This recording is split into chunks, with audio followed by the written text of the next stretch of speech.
Sejam muito bem-vindos a mais um episódio do Via Contactos Podcast.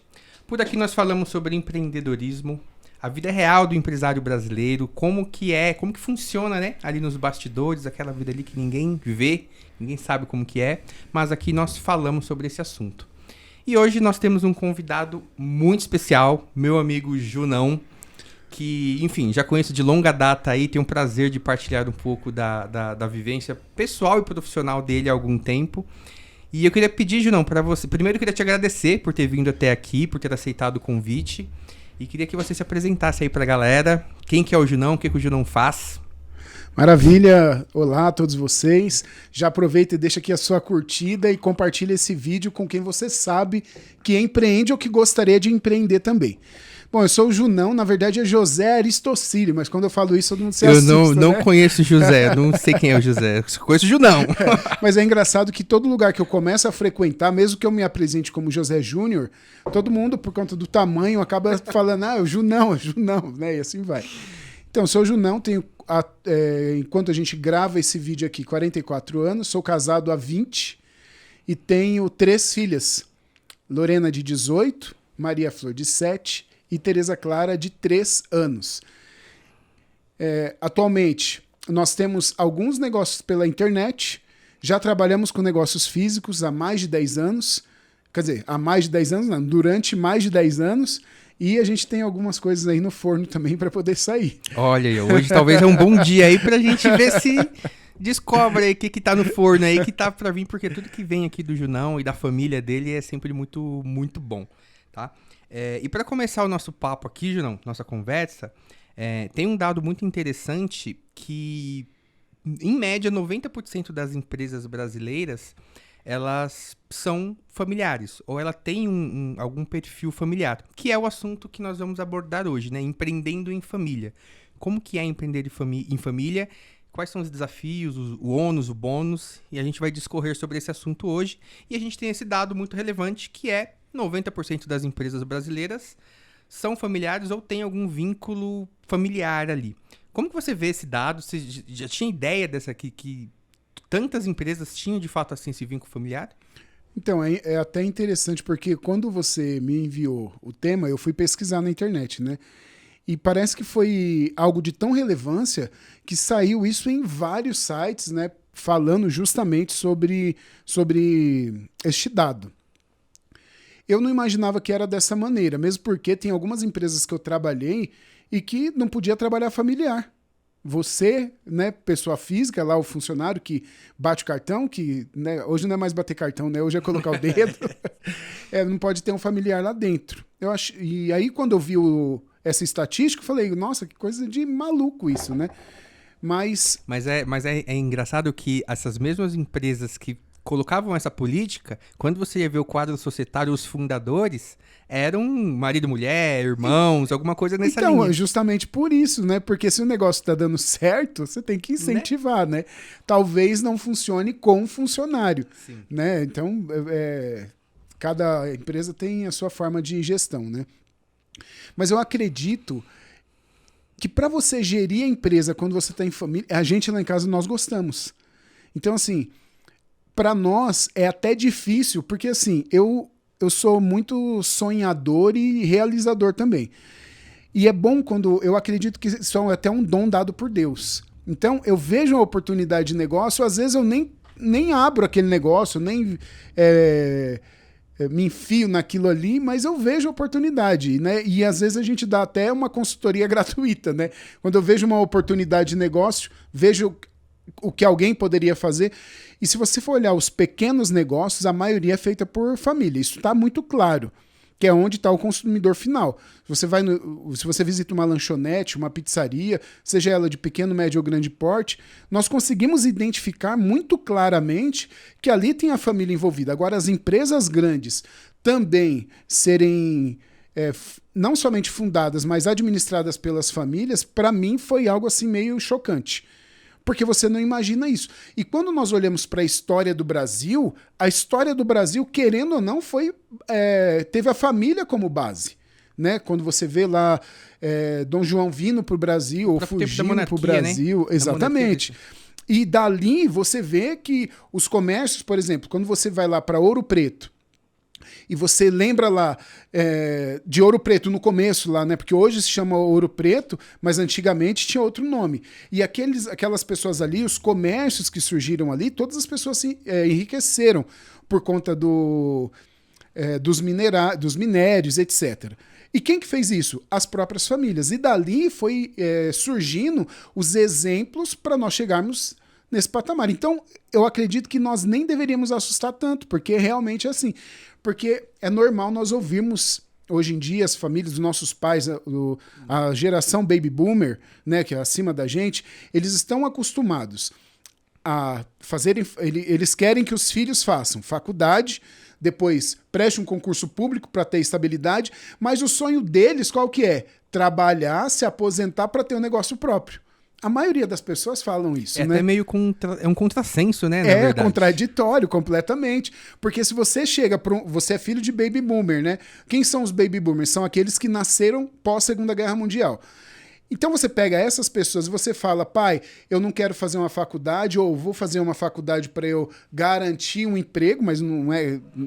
Isso aí não é sinônimo de garantia de emprego algum, mas se você fala, vou empreender, ele, não, meu filho, não é assim. Veja bem como que você vai fazer, mas o sonho dele é ele aposentar para depois empreender também, né?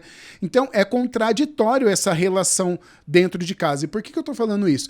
Porque as famílias, quando você... Eu falo isso, eu tô falando, pensando na minha filha mais velha. Eu sempre falei para ela, Lorena, se você quiser, eu apoio você na faculdade que você quiser fazer. E não é só apoio financeiro, é um apoio moral, de energia, se precisar buscar e levar e assim por diante. Entretanto, se você também tiver o interesse em empreender, eu particularmente acho essa via mais fácil. Na minha opinião hoje, é muito melhor você empreender para você fazer algo que você gosta. Eu costumo falar o seguinte, Ricardo, nós hoje temos que fazer, pode ser como funcionário, como diretor de empresa, como um novo negócio, como dentro do marketing digital, nós temos que fazer aquilo que faz o nosso coração cantar. Se você faz aquilo que faz seu coração cantar, não vai ter sextou para você. Vai ter segundou, terçou, quartou, porque você vai ter ânimo, prazer em poder acordar. Na verdade, a gente nem fala acordar, né? A gente pula da cama porque a gente quer desbravar o dia, conquistar o dia. Agora, quando você faz algo que você é meio forçado para fazer esse algo, só pensando no retorno financeiro, aí, quando você entra nesse monte de síndrome que nós temos hoje em dia. E aí, por que eu tô falando isso? Quando você tem uma base familiar que já tem um negócio e você, preste atenção, você inspira os seus filhos ou inspira outra pessoa com seu testemunho, que de fato está pulando da cama, você está indo ali para vender. A gente costuma falar, né? A gente tem que matar um leão por dia. Mas aí, como que a gente vende isso dentro de casa? Com reclamação, né? Ou a gente vai com toda a garra, com todo o entusiasmo para a gente poder conquistar aquele dia. Quando nós damos esse testemunho e os nossos filhos, ou marido e mulher, conseguem enxergar isso em nós, eles têm o desejo de participar daquilo ali. Porque assim, eu acredito que existem muitas empresas que foram fundadas por casais. Porque aí tá falando de família, né? Família nós podemos entender como casais, que eu acredito que a gente vai falar já sobre isso, mas também tem a sucessão. E essa sucessão, porque aí nesse mesmo dado está falando lá, né? 24%, menos de 30%, a sucessão vai dando certo. E na terceira ou quarta geração não existe mais sucessão. Ou a empresa é vendida, ou ela falha e assim por diante. Por quê? Porque a pessoa que estava lá como o primeiro, muito provavelmente não fez o coração daquela pessoa cantar também por aquele negócio. Né? Pelo menos eu vejo assim. Lógico, né? Às vezes a gente fala, mas não tem brilho no olho, né? Se não tem brilho no olho, o que a gente vai fazer? Aí a gente não consegue encantar ninguém. Desculpa, eu falo demais. Né? Não, assim que é bom. E é legal falar sobre isso, né? Sobre brilho no olhar, né? Sobre propósito, sim, de um negócio, porque tá muito ligado àquilo que a gente sente. Porque, assim, eu te conheci dentro da igreja. Sim. Eu sou cristão, você é cristão também, somos católicos. E eu conheci o Junão participando de um retiro da igreja chamado TLC, que é o Treinamento de Liderança Cristã, onde primeira vez que eu vi o Junão na vida, eu estava sentado numa cadeira de retiro e o Junão estava como pregador lá, levando a palavra de Deus lá pra gente. Uhum. E isso, não sei nem quantos anos o Junão faz isso. Mas tem pouco bastante. Pouco tempo. Mas tem muitos anos. E foi a primeira vez que eu vi o Junão. E ali eu já falei, cara, esse cara é diferente. E há muitos anos, sei lá, deve ter uns 20 anos atrás isso, não sei. E aí, quando a gente fala e aí a gente vem, desde então, tanto eu como o Junão, nós temos esse trabalho dentro da igreja. E quando a gente fala de brilhar os olhos, e eu até queria também, Junão, que você falasse mais também daquilo que você faz, porque te brilha os seus olhos.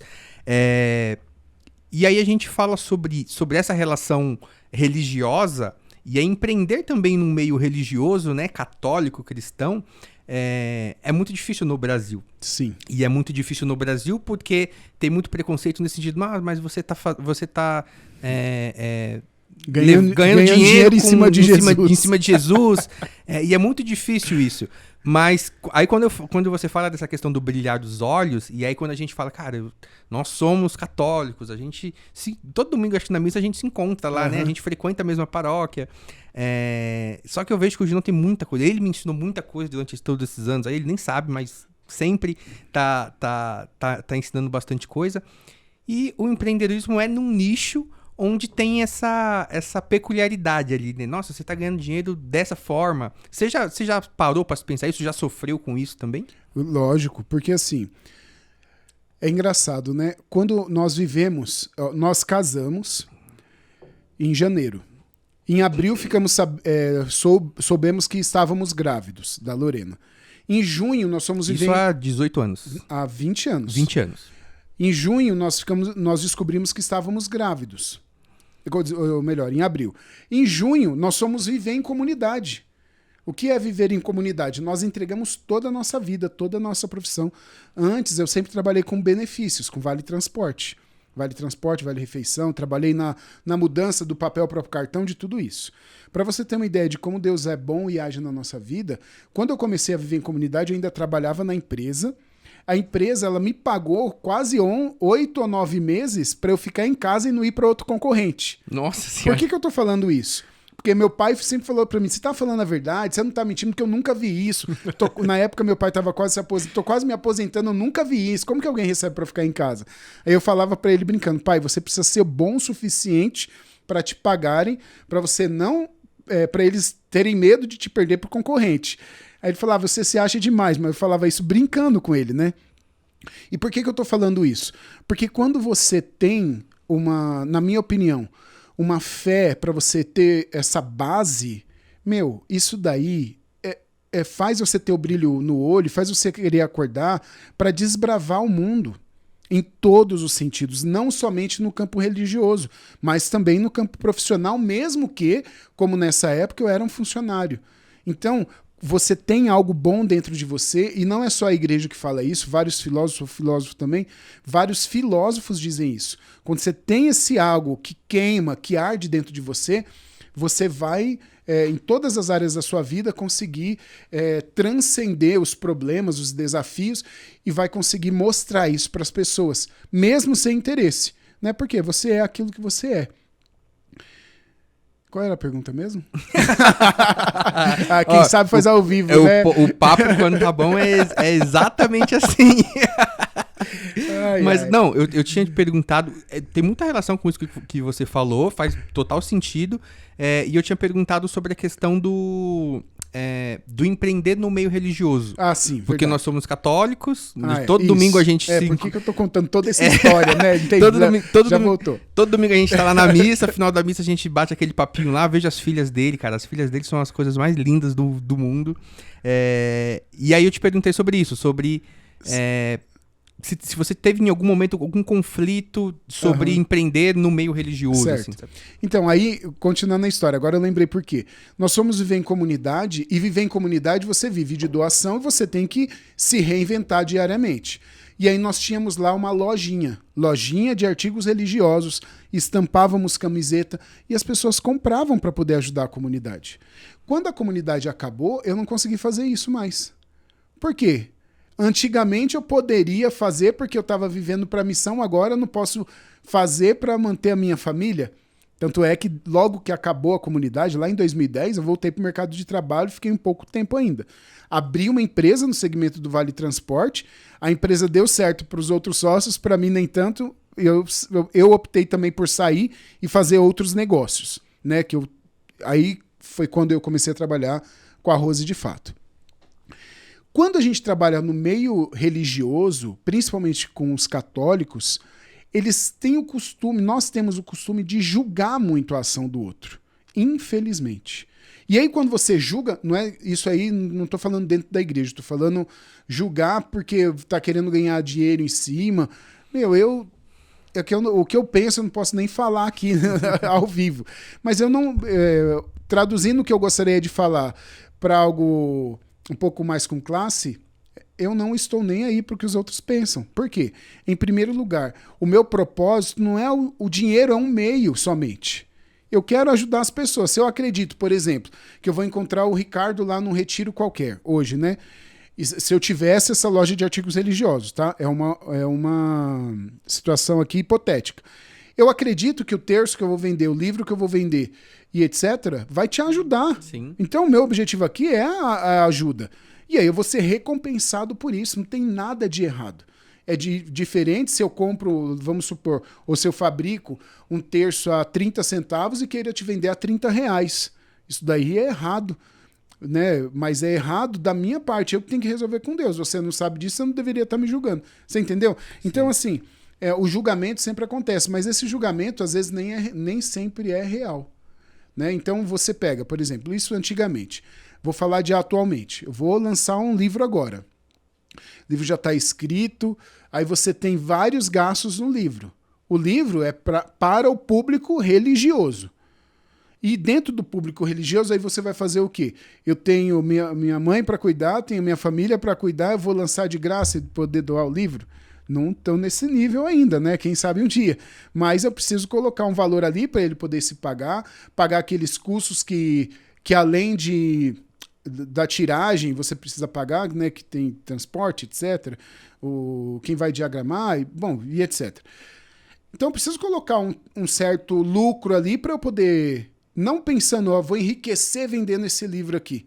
Mas bem que podia ser, né? Já pensou? Se estourasse assim... E não tem nada de errado nisso também, né? Não tem nada de errado nisso. Né? Mas eu tenho plena convicção e certeza que esse livro vai ajudar muita gente. Fala mais um pouquinho desse livro. Agora eu fiquei curioso para saber. Então, ele já está praticamente pronto. Eu mandei rodar uma unidade para eu ver ainda o que precisava ser feito.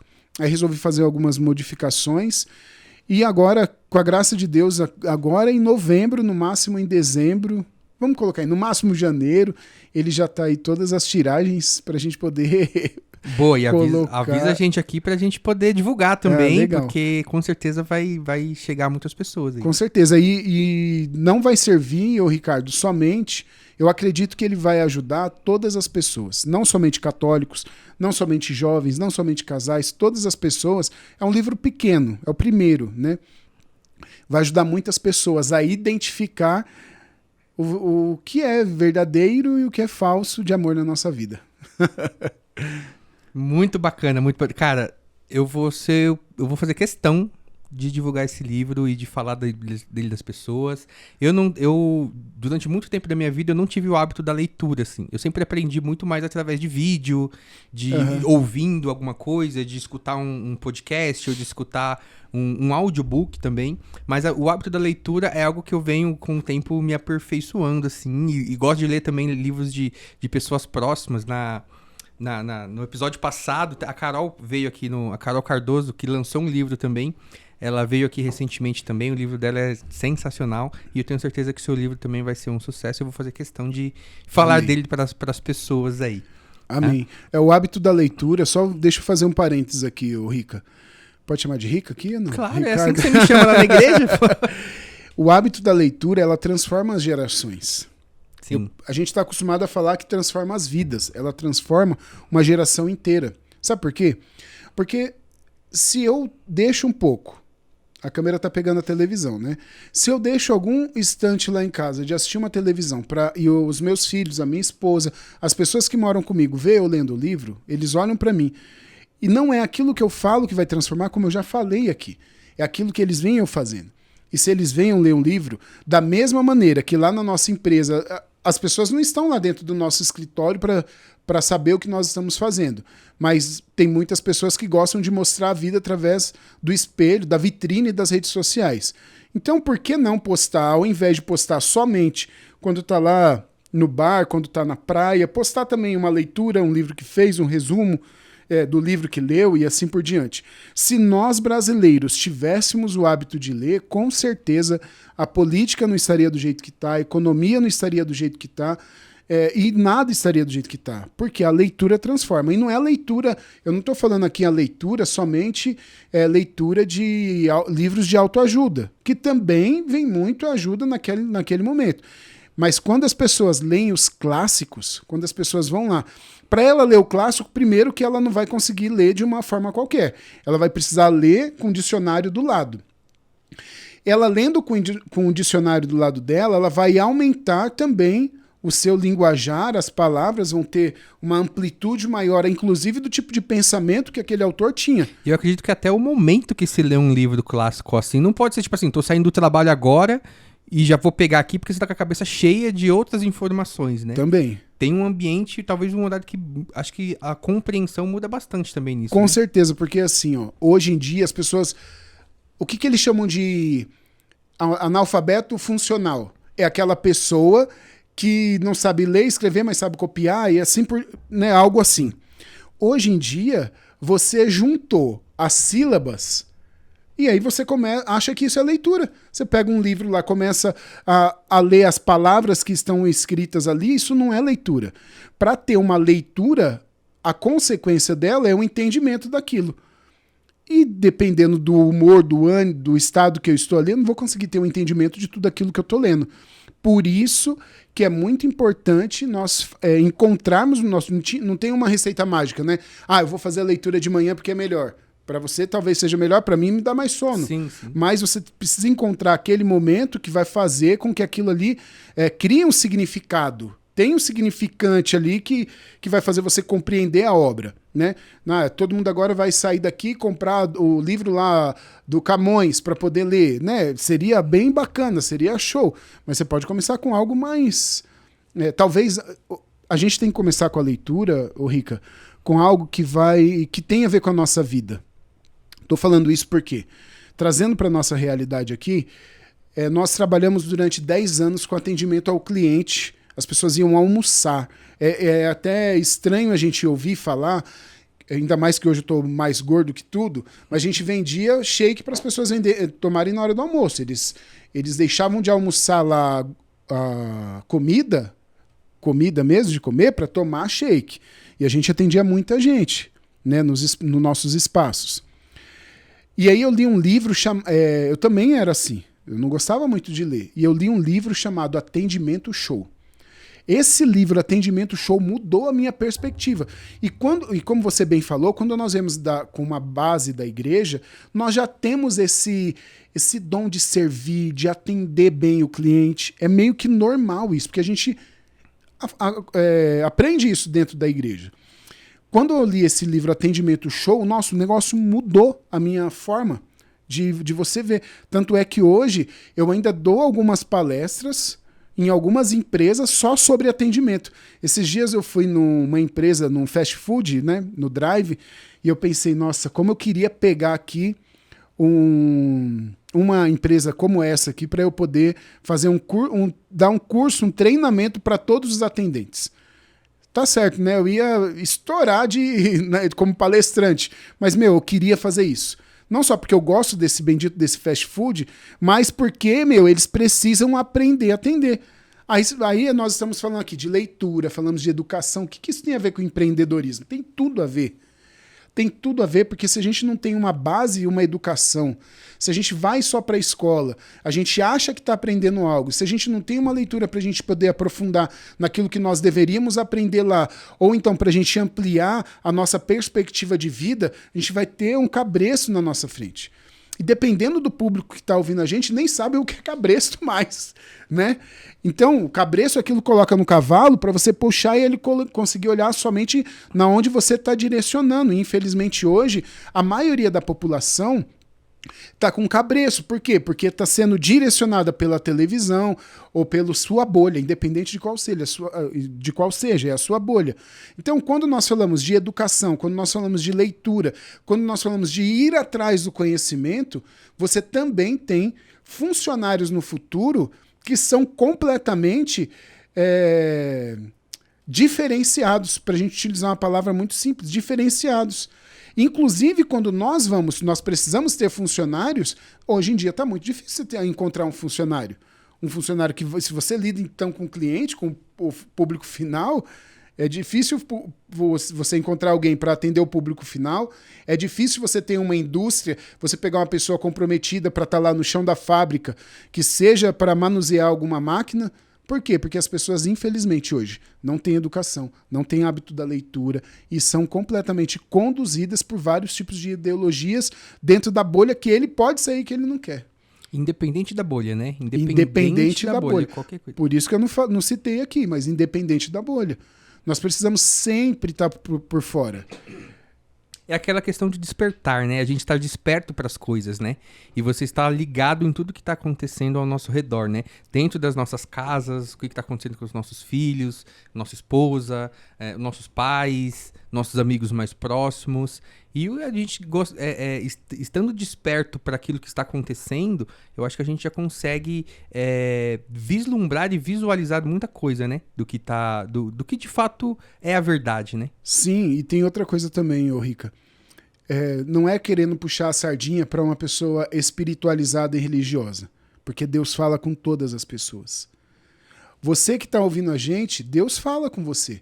E você talvez não preste atenção nisso, mas às vezes você tem um insight na sua empresa, uma inspiração de um produto novo, uma inspiração de um serviço novo, que muito provavelmente foi Deus quem fez.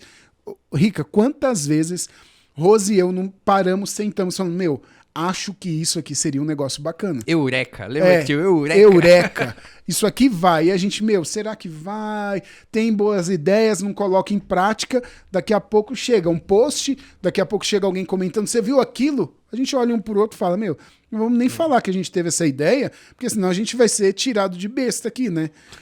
Por quê? Porque você não colocou em prática, né? Porque a gente achou que não daria certo.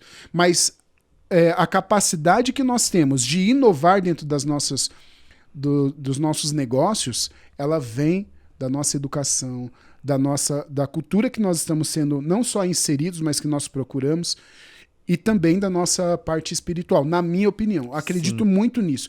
Quando você tem isso aí como base, você consegue se abrir a para novos horizontes também.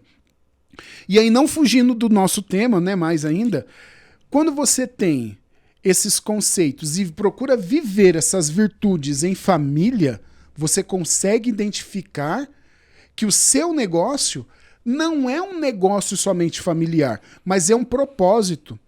E esse propósito, com certeza, faz ter brilho no olho da pessoa que o criou, faz ter brilho no olho para as suas crianças, se for o caso, quererem trabalhar naquilo ou não. E se for o caso, porque você precisa deixar aquilo para alguém. Se não for para suas filhas, elas vão usufruir disso depois. Ou vai vender, né? Ou vai vender. Mas tem um propósito. A empresa tem missão, tem visão, tem valores, tem um propósito que você atrai, eu acredito muito nisso. Você começa a atrair líderes para dentro da sua empresa que vai pensar, que vai ter essa mesma gana, esse mesmo propósito, essa mesma atitude que você tem dentro da sua empresa, seja os seus filhos ou não. Junão, você falou que você, em alguns momentos, já aconteceu no passado, que você e a Rose discutindo ali, vocês tiveram uma boa ideia, assim, que poxa, acabaram não colocando em prática, e aí em algum momento na frente você viu outra pessoa fazendo ali. E aí falando dessa vida empreendedora familiar entre você e a Rose, quais são os principais desafios assim de empreender com a sua esposa ou de ter os filhos ali também participando do negócio de alguma maneira? O que é mais difícil aí quando você fala assim, Rose, vamos ter um negócio nós dois juntos aqui e vamos fazer A, vamos fazer B. O que é mais difícil nessa relação? Então, é engraçado porque conosco a primeira vez aconteceu meio que automático. Tô falando pós-comunidade, né? Depois que nós encerramos mas foi lá na comunidade que de fato começou essa veia empreendedora, né? Ou foi. Não? Foi, na, né? na verdade, assim, meus pais sempre empreenderam. Os pais da Rose também. O pai dela, quando era vivo, tinha um bar, por exemplo. Uhum. Em casa, minha mãe, cara, ela trabalhava no... Eu posso falar o nome que não existe mais? No Cé Supermercados. Aí os das antigas vai lembrar Nossa, desse eu daí, lembro né? do Cé, mano. Nossa. Hoje lá eu tenho um shopping no lugar da principal loja, né? Minha mãe deixou de trabalhar no supermercado para poder abrir um mercadinho. E por que ela quis abrir um mercadinho? Porque ela queria estar mais perto. Ela não encontrava isso há, sei lá, 15, 17 anos atrás, não encontrava uma pessoa para cuidar de mim e do meu irmão. Meu irmão são 5 anos mais novo que eu. Então ela deixou o emprego, pegou o dinheiro do emprego lá que ela negociou tal, e abriu um mercadinho. Lá na garagem de casa. E esse mercadinho, ela colocou eu e meu irmão. Meu irmão nem tanto, né? Porque ele era mais novo. Mas eu comecei a trabalhar com 12 anos. Então eu ficava no mercadinho, eu aprendia a passar troco. Eu encontrava as pessoas e minha mãe me orientava. Ó, você tem que tratar o cliente desse jeito. Você é muito bobo, você tem que ser mais esperto. E assim consecutivamente. Então, ensinava como era o fiado não é para qualquer um, naquela época podia ainda, né? Então, depois ela ensinou a gente a conversar com os fornecedores. Então, isso daí foi plantado lá atrás. Fui ser funcionário porque meu pai sempre disse, meu filho, você tem que, até hoje ele fala para mim, você tem que prestar um concurso, manda lá, concurso da Polícia Federal, tá aqui, ó, o link. Falei, pai, você não entendeu ainda, né? Mas beleza. E aí, por quê? Porque para ele aquilo ali era a segurança, né, da família, e ele não é concursado. Meu pai... Mas ele via ali segurança, né? Via ali segurança. Os dois foram fazer faculdade depois dos 40 anos. Meu pai depois dos 50. E minha mãe também. Quando eu fui fazer a matrícula na faculdade para fazer filosofia, eu estava com a perna machucada. Eu pedi para minha mãe me levar. Ela me levou lá na João Dias e fez a matrícula dela. Ela falou, filho, você acha que eu consigo? Eu falei, lógico que você consegue, mãe. E ainda mais que se eu indicasse eu ganhava um desconto, é lógico que você consegue. E ela fez, cara, fez a administração de empresas 4 anos e, ó, uma das melhores alunas da sala, exemplo para nós lá em casa. Mesmo eu não acreditando que hoje seja o principal para você ter uma boa profissão, você fazer uma faculdade, né? Quando você tem filho em casa, as pessoas... E eu leciono também, é difícil, né? As pessoas... Né? Como assim? Eu acredito muito mais no empreendedorismo do que na faculdade em si, mas isso aí fica para uma outra conversa. Próximo episódio. Uma outra conversa. Eu estudei bastante e ainda estudo bastante, mas eu acredito de verdade que isso não é o melhor. O trato com as pessoas é o melhor. E aí, pegando esse gancho para trazer para a gente, foi algo que aconteceu normal lá dentro da comunidade. Nós precisávamos sobreviver. A gente não tinha tantos apoiadores, assim, pessoas que ajudavam financeiramente a comunidade, mas a gente pregava retiro no Brasil todo. E a gente via uma necessidade. Qual era a necessidade das pessoas? De terem um crucifixo, de terem um escapulário, de terem o seu terço e assim por diante. Então, o que nós começamos a fazer? Começamos a pesquisar onde é que vendia isso. Pouquíssimos lugares naquela ocasião. Pegávamos isso e levávamos para os retiros. E vendia muito. E não só era isso, a gente pegava e produzia trufas para vender lá no retiro também, na semana de evangelização. A gente fazia pão para poder vender depois da missa. Por que a gente fazia pão para vender depois da missa? Só para a gente ganhar o dinheiro? Não, porque as pessoas iam para a missa demorava, missa carismática, né?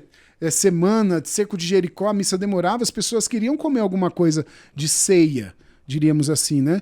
E qual era a ceia delas? Elas iam chegar em casa e ia produzir? Não, fazia o pão lá, um pão recheado, caprichado, que as pessoas levavam para casa e já estava pronto. Então não é só pensando no dinheiro, é também, lógico, mas pensando em ajudar as pessoas. E isso foi acontecendo ao longo da nossa vida. Para nós hoje, abrir uma empresa nova, que é o que nós estamos fazendo agora, é algo natural eu ter o desejo de fazer junto com a Rose e ela ter o desejo de fazer junto comigo. A gente não pensa para fora, porque nós já estamos acostumados. Qual é o maior desafio? Essa foi a pergunta que você fez. Quando não tem clareza. Maior desafio, quando não tem clareza das coisas. O que é clareza? Clareza do que eu vou fazer, do que você vai fazer e assim por diante. Vocês conseguem separar bem essas funções, né? Eu faço A, você faz B e isso... Exatamente. E isso, Rica, não somente na nossa vida de empreendedor. Isso na nossa vida dentro de casa também. A gente consegue separar muito bem. Não que a louça é só da Rose. Não, não é isso somente. Porque ela é responsável, por exemplo, pelas finanças. Então quer dizer que eu não posso ajudar? Não, não é isso. É a pessoa que é o líder ali, vamos dizer, né? É a pessoa responsável, mas o outro pode dar um suporte. E quando a gente tem clareza do que cada um vai fazer, fica muito mais fácil. Porque quando tem clareza, a pior coisa, na minha opinião, uma das piores coisas quando você empreende em casal é a cobrança.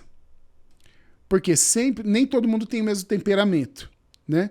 Então, uma pessoa às vezes é mais colérico, gosta de explodir, aí o outro, ele é mais fleumático, ele gosta de tudo ali certinho na ponta do lápis.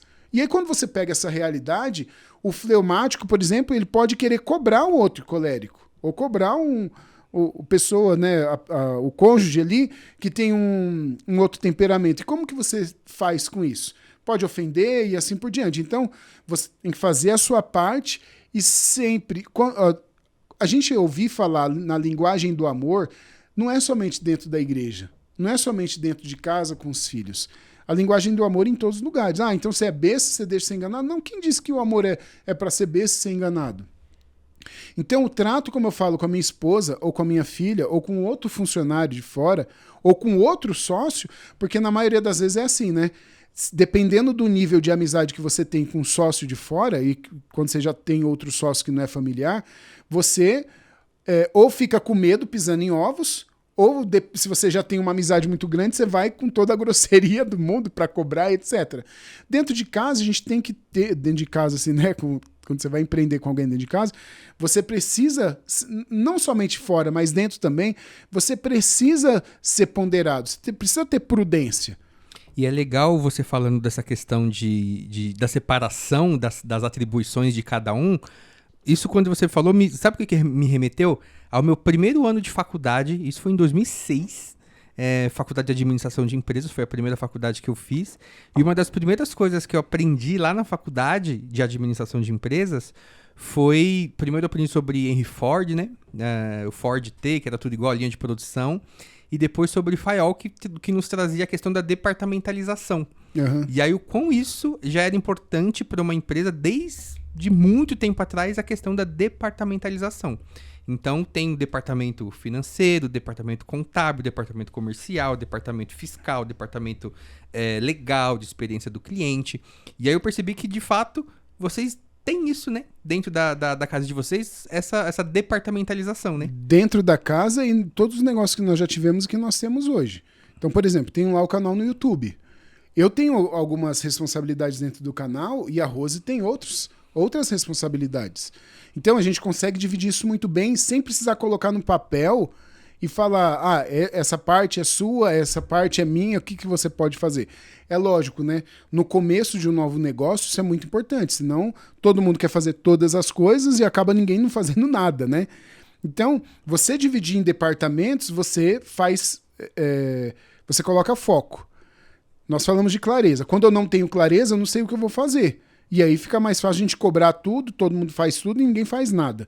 Então, eu preciso ter... Se eu fosse falar assim, Junão, qual é uma das palavras principais para eu ter dentro do meu negócio? Seja com família, seja sem família. Clareza.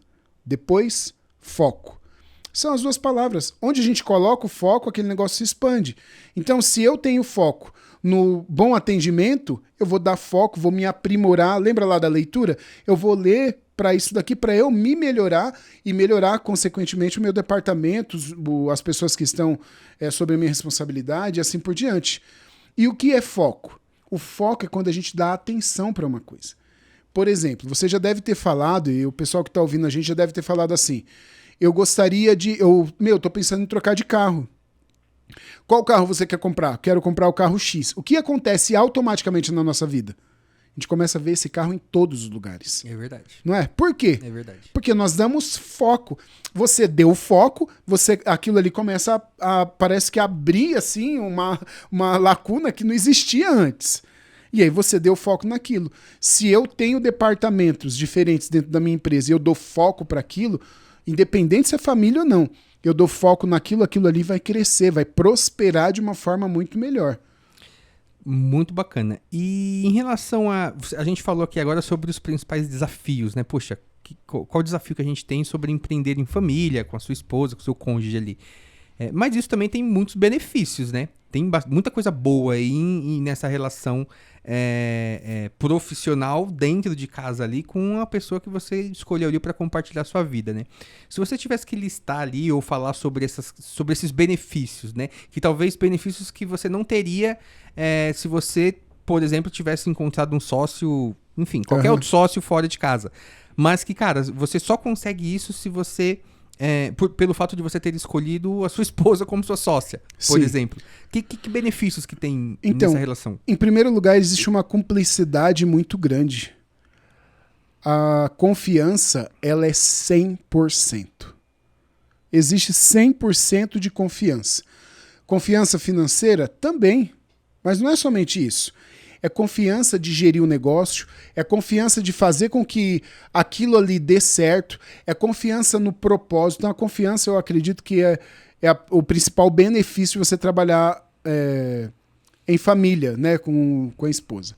Agora, de verdade mesmo, quais são as melhores coisas de trabalhar em família? É a presença.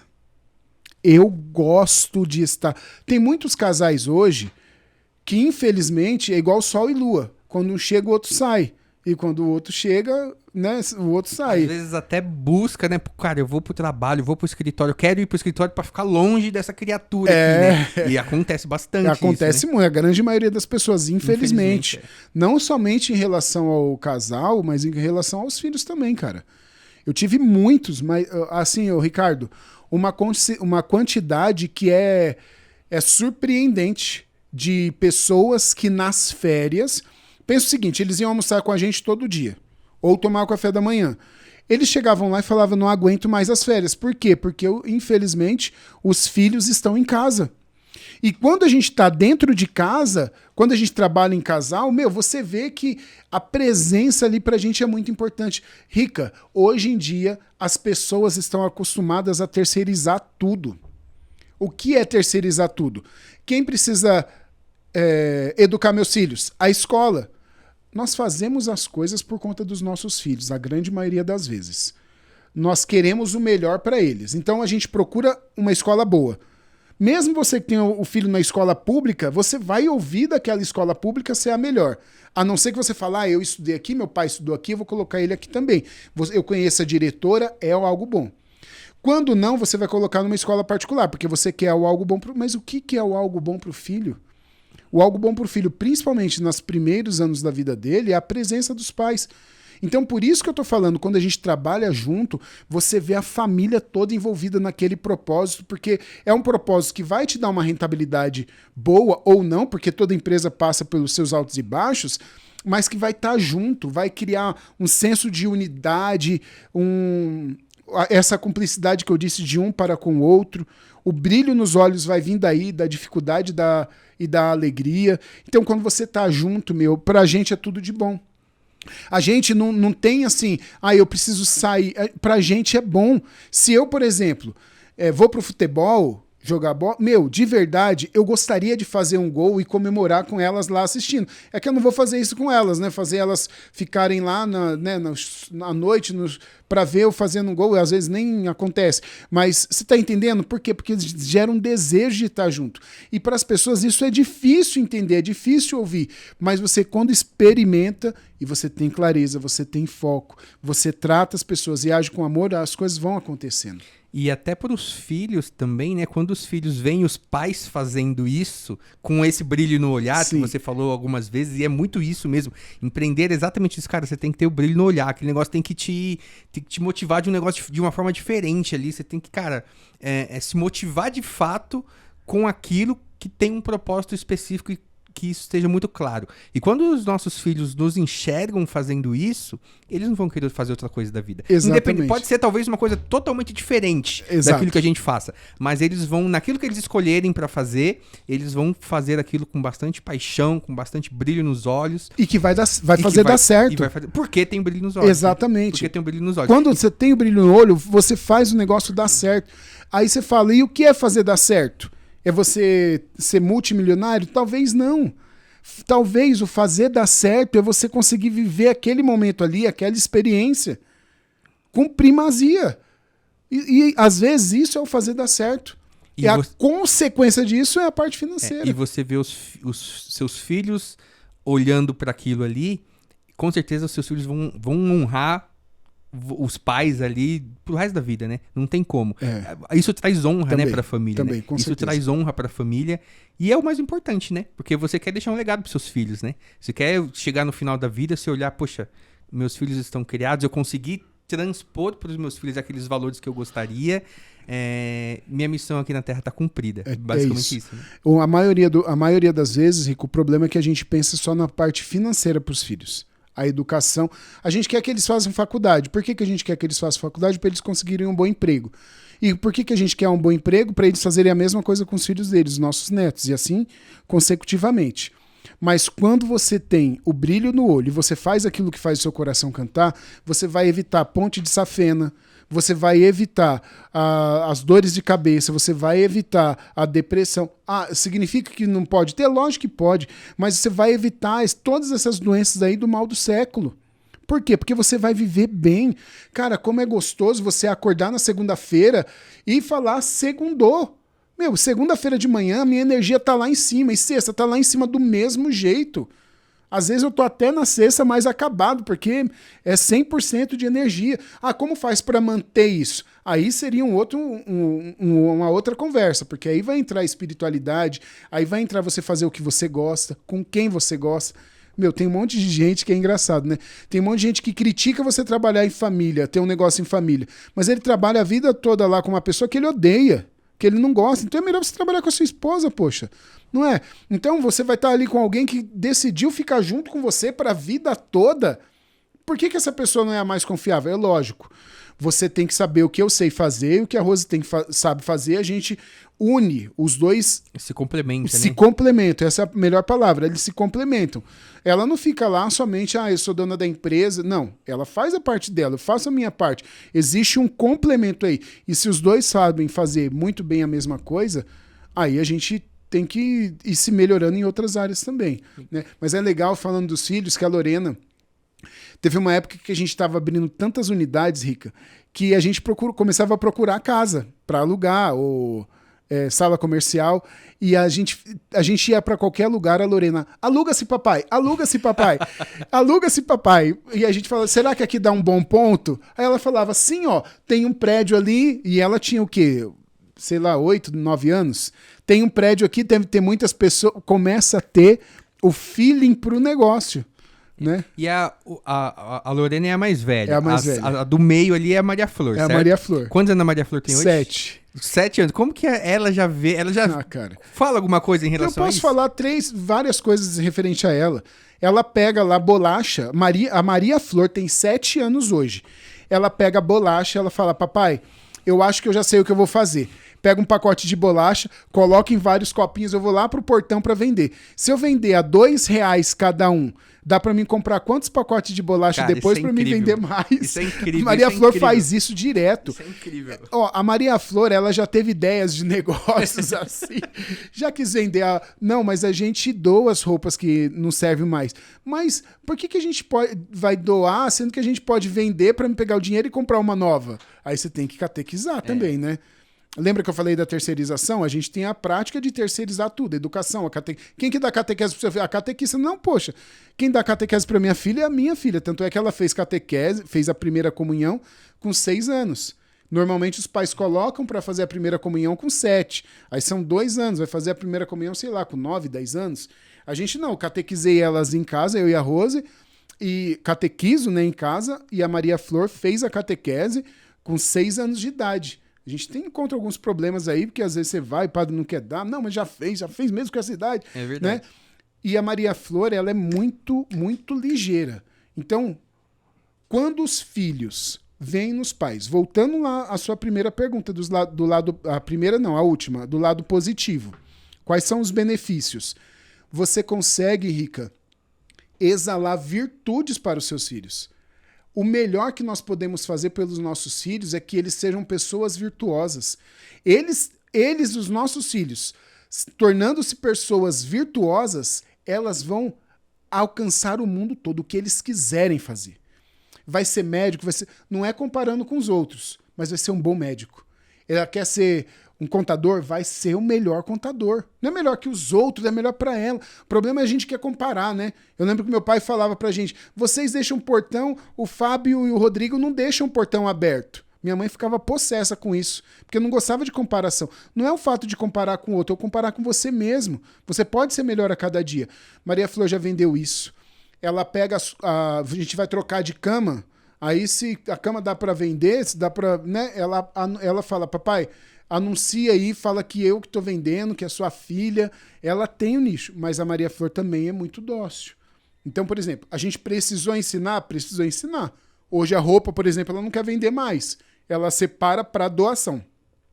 Ela falava, isso aqui é para doação, papai, doação, para doação. Eu vi um vídeo recente, faz pouco tempo que eu vi justamente sobre isso. Era um pai que estava passando ali algumas lições, vamos dizer assim, para os filhos, justamente em relação ao trabalho. Então, como que funcionava ali, né?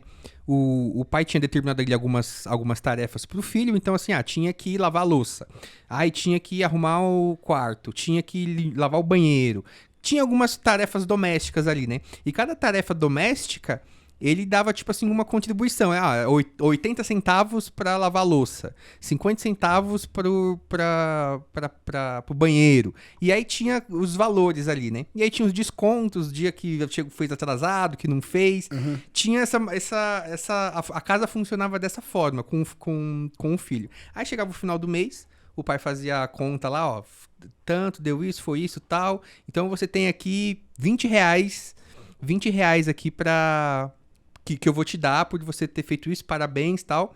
Só que desses 20 reais, ele já determinava que, ó, 5 ele chamava de FII, era FII, Fundo de Investimento Infantil, que aí era um dinheirinho que ele tinha que deixar guardado, e aí tinha uma outra caixinha, um outro porquinho assim, que era o de doações. Uhum. Então, dos 20 que ele recebia, por exemplo, era, sei lá, 12 para ele, que ele ficava para ele comprar o que ele quisesse, mas tinha o dinheiro do investimento para ele guardar e tinha o dinheiro das doações, que ele tinha que doar para alguma instituição ou para algum lugar. E eu achei aquilo incrível, mano, porque olha a educação que ele já tá passando pro filho desde cedo ali, né? O Tim Harvey Eker, isso daí é O Segredo da Mente Milionária. Com certeza, porque quando você pega o livro O Segredo da Mente Milionária, ele fala justamente isso. Na nossa vida, nós devemos, e faz a distribuição, né? Aí no caso do Tim Harvey, ele fala 70% é para os seus gastos fixos, aí ele vai separando lá ele chama de potes ou de contas. Mas se o pai já ensina os filhos, desde criança até essa divisão, ele vai ter dinheiro para ele sobreviver, ele vai ter o dinheiro investido, ele vai ter o dinheiro para diversão, que é o que o Tim Harvey fala, ele vai ter o dinheiro para o estudo, que é leitura, cursos, etc. Se todos nós fizéssemos isso desde pequeno, não ia pesar o curso que a gente paga para fazer, não ia pesar nada, porque a gente ia ter o dinheiro separado para aquilo. E não ia usar o dinheiro, por exemplo, das contas, do que é fixo, para diversão, que é o que a maioria faz, né? Aí usa para diversão e o que acontece depois? Tá com a conta de água lá devendo.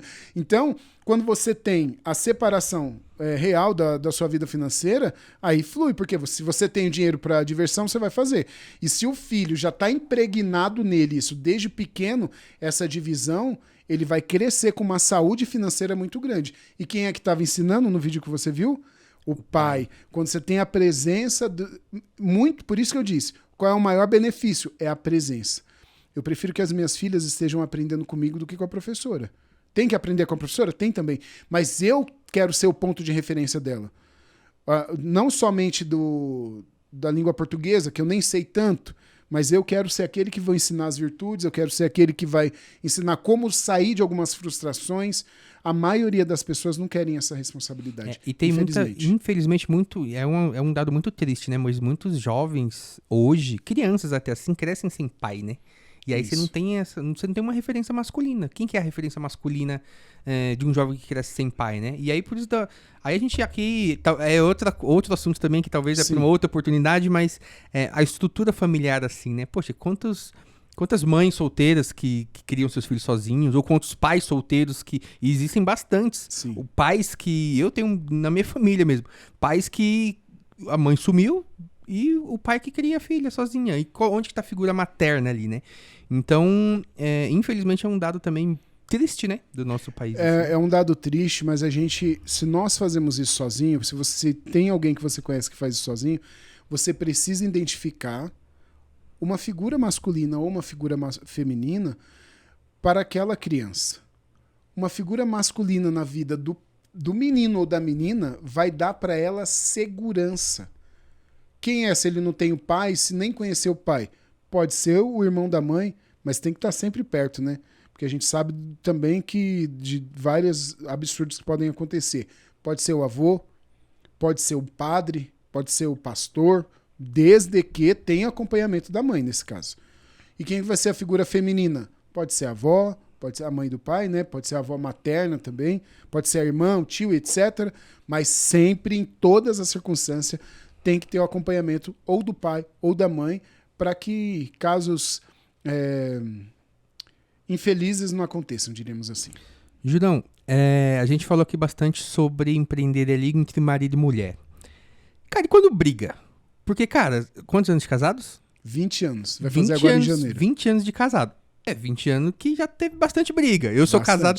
Eu sou casado. Em fevereiro vai fazer 5 anos que eu sou casado com a Pamela. Só que antes de casar, a gente namorou por 10. Então são 15 anos juntos. Nossa. Então a gente também já brigou algumas vezes. Casamento às vezes acontece, né? E quando briga assim pra trabalhar, como é que faz? Então, quando você briga pra trabalhar, lá em casa a gente sempre fez isso. A briga pode acontecer por conta do negócio ou por conta das brigas em casa. Mas, quando você tá na frente do cliente, não adianta. O Padre Léo sempre falou isso. A sua cara, o seu sorriso não é para você, é para o seu cliente. Né? No Padre Léo não falava cliente, né? Falava para o outro. Então, no nosso caso, a gente podia estar tretado. Né? Igual essa chuva que teve agora, né? Cercou o fecho. Quando a gente estava lá, era 11h30 que a gente abriu o portão 11h30, já era. A gente falava como se fôssemos ali, né? Até um dando exemplo, aí depois que a gente fechava 3 horas, aí você volta, fecha a cara. Zoeira, mas o negócio faz você voltar ao relacionamento, ao normal, mais rápido. Sim, sim. Né? Porque o hábito de você ter que sorrir, tratar bem, conversar ali na frente dos clientes, fazem depois você relevar. Já tiveram brigas, eu e a Rose, a gente tem muita história para contar. Teve uma vez que a gente estava discutindo, era à noite. E nem lembro o motivo, é lógico, né? Era à noite e a gente estava meio assim do lado de fora e do nada uma coruja pousou no muro. Aí uma coruja? Aí ela, onde? E a gente começou a falar da coruja. Depois, o que era mesmo que a gente tava falando? Aí, eu não lembro. Aí lembrou que tava brigado. Aí, é uma coisa assim, de louco, né?